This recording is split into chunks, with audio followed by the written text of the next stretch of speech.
Hello and welcome. This is Namir, and this is the second of a series of talks about reality and life. The first one was basically a recap of what is the general attitude that we live in today, the modern view of life, materialism, Darwinism. Now we're going to go into the nitty-gritty and have a look at the nature of experience. So we know that we experience the world around us through our senses. Eyes, ears, nose, mouth, fingers, skin, touch, sound, taste, smell, sight. So we're going to take the biggest of those, the sense of sight, and we're going to look at light itself and see what we know about light and how we experience it. So this is huge. This is it. This is the most important part in dismantling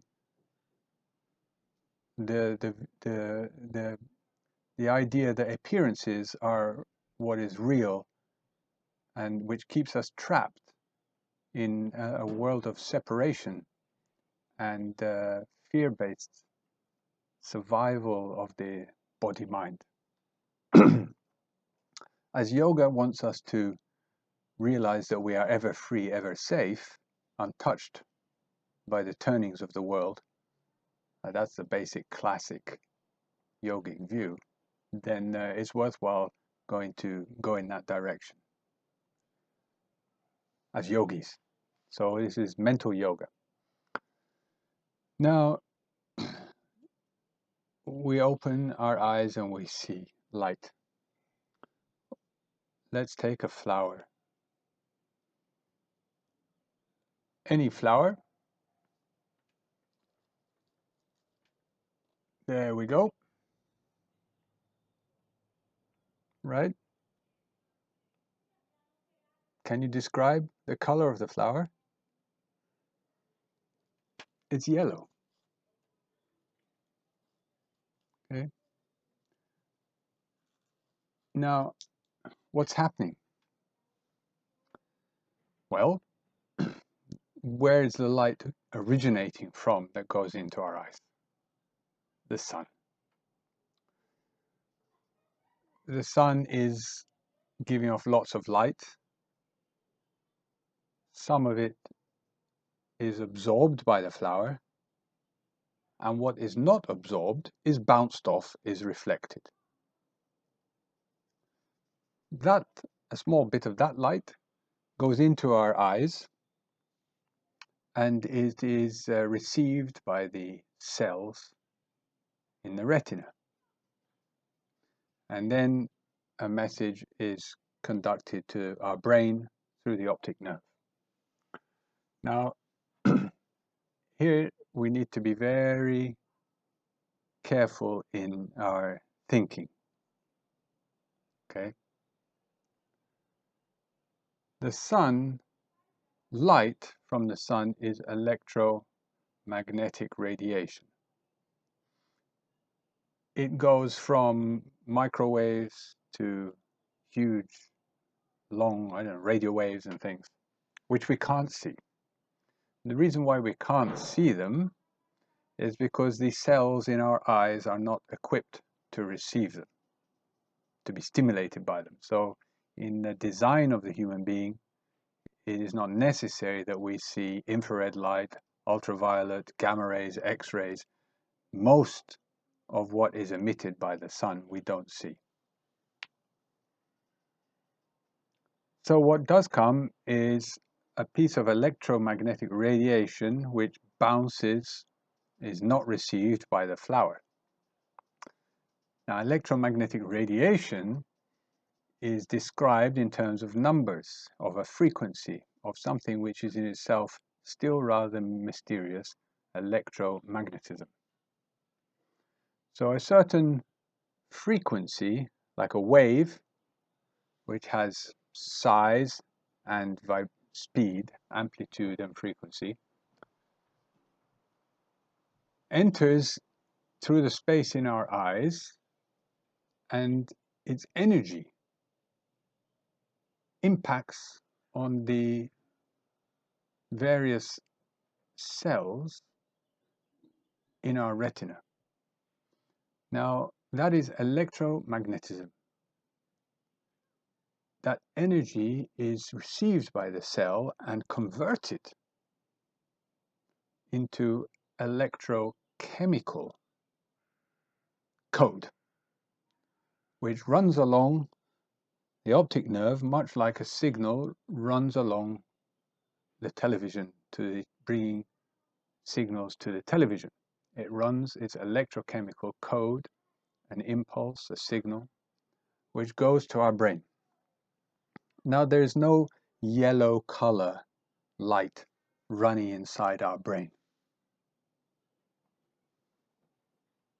There is no electromagnetic radiation frequency, another kind of code, running inside our brain. It all stops at the eye. And as it were, a message is given, a description, a number, and something is given, and that is exchanged and becomes electrochemical signal along the nerve. And it is only when that electrochemical signal, that message, that description, arrives at the vision center in the brain that we see the flower. Okay? And we say it's a yellow flower. Only at that point, it is only that experience in our mind of seeing that allows us to say the flower is yellow or that the color yellow exists. But if the electromagnetic radiation bouncing off the flower, the light from the sun, is not what entered our head, nor the electrochemical signal inside the nerve is light itself. The brain is pitch black inside. And if no light goes into the brain, yet all light is seen inside the brain or the mind, then what is that yellow color made of?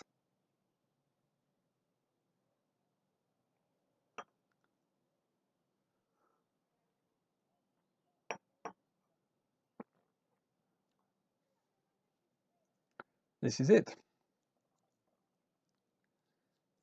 The yellow of the flower is an image in your mind based on an electrochemical impulse in a nerve, based on an electromagnetic stimulation coming from outside. But the color, that experience of light itself, is a pure creation of your mind. You imagine it.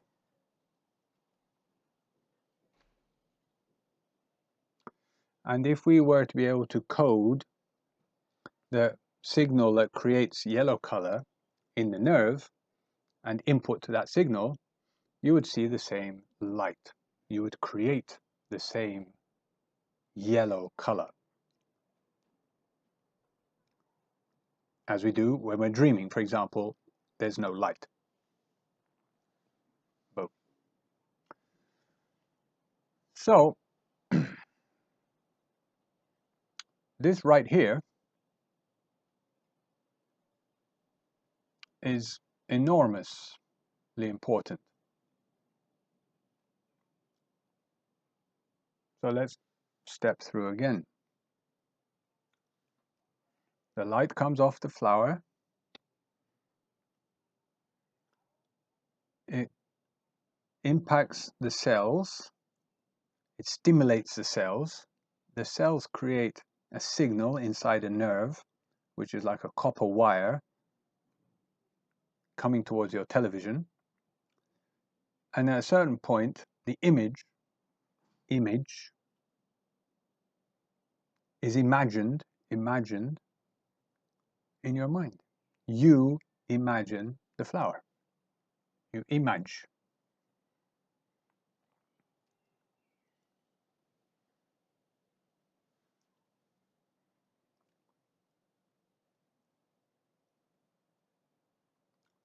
And as long as that number frequency of radiation hits your cells, you will always see that color yellow.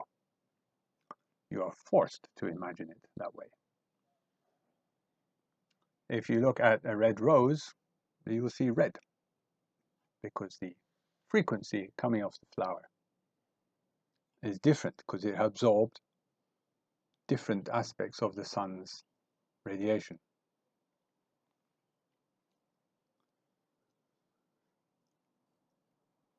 Now, this isn't just the flower, which is like this.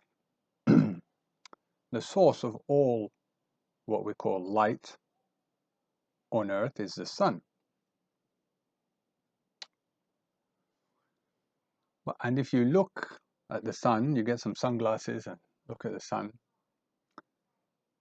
you get a bright feeling of light filling your mind.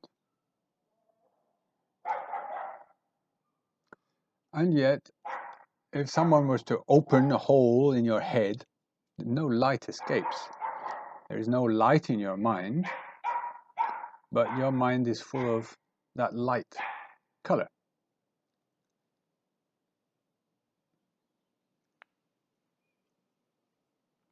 It's a black box.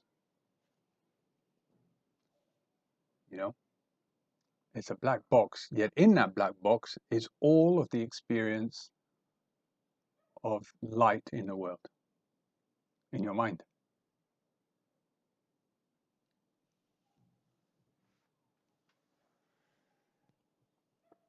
Now, this is so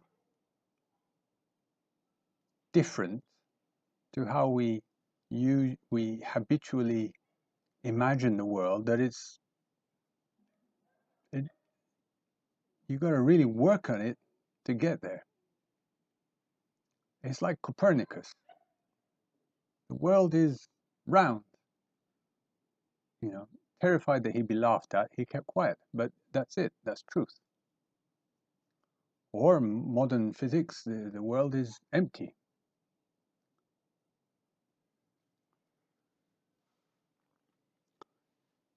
So what you do, you imagine the world. Now, what is true for your eyes and the sense of sight is also true for your ears, for your nose, for your mouth, touch, and the other senses. Everything, what we call the outside world, all its beauty and its ugliness,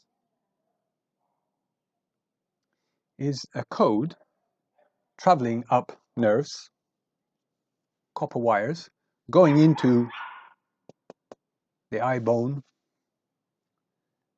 and being presented or imagined on the basis of that code. Like when you read a book and the book is so good, you are transported into what the book is reading. But all you're basically engaging in is letters, code.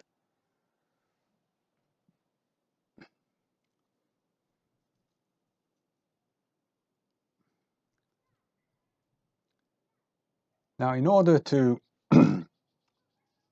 get to truth this way, there are other ways that people can take it. We have to be certain of each step we take. So I really recommend that you think about this, what it means, what it really means, and test it. Can it be true? Find the fault. So far, there's more, but if we're not secure of our footing at this point, then we have doubts, and we can easily be, as it were, slip back later on, or we won't be able to integrate in the final steps or the future steps of this path, if you like, to where we are already. Okay, so thanks. If you can always write to me if you want to know. My email will be ready somewhere with this video course. I'd be very interested to hear from you. But one step at a time, and we will get there. There's no way not to, if we place each foot on solid ground. Thank you very much. Hope to see you in the next video.